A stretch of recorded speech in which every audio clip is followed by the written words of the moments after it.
We all watched in horror as Christian Eriksen collapsed on the pitch in the midst of the international game. Horrific for everybody, especially for his family.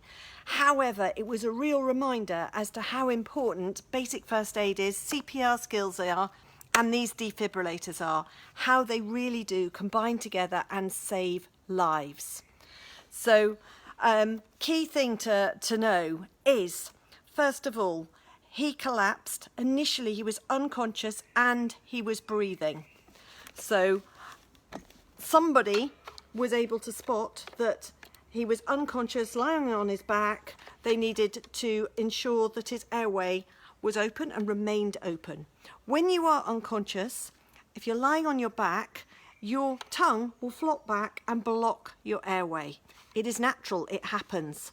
So your tongue is a muscle. Your tongue is actually a huge muscle. People talk about swallowing your tongue. You can't swallow your tongue, it's enormous. And it's the back of your tongue here that flops down and blocks your airway. Gravity will make that happen because it's a floppy muscle. At the same time, your esophagus fails in open and the contents of your stomach can trickle up. That's why the recovery position is so important.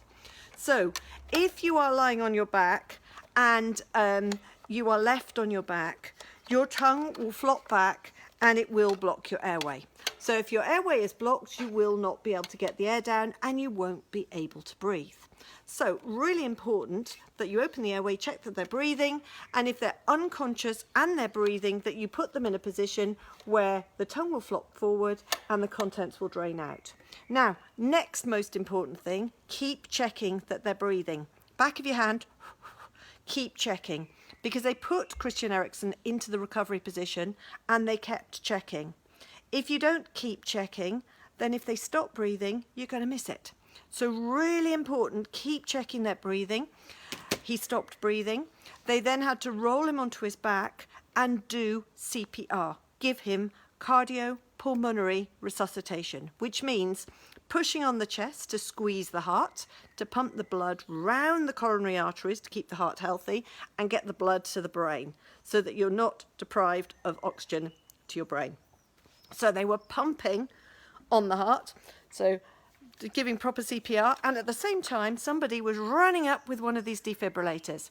Now these defibrillators are available in the community. They are at most transport hubs, most dentists have them, GPs, supermarkets. They are around. Big green heart with a lightning flash across it. So make sure you know where to find one of these and you grab them. You cannot do any harm with them because they will only let you give a shock if you need it.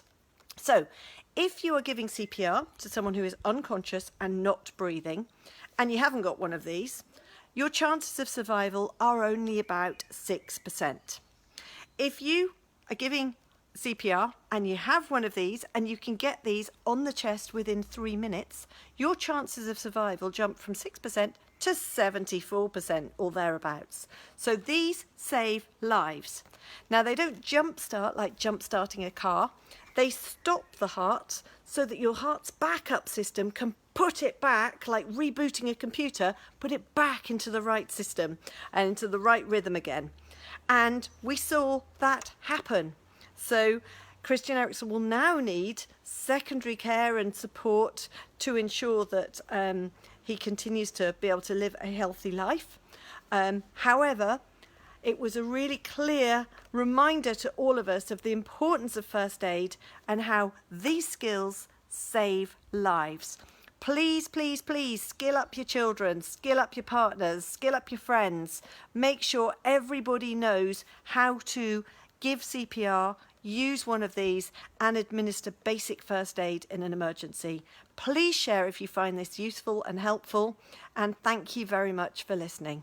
And thank you to Christian Eriksen, and thank goodness you have made a recovery and we didn't sit there for those 45 minutes and have the worst possible news. So look out for these and know how to use them. Thanks for listening. That's Emma Hammett from First Aid for Life and onlinefirstaid.com.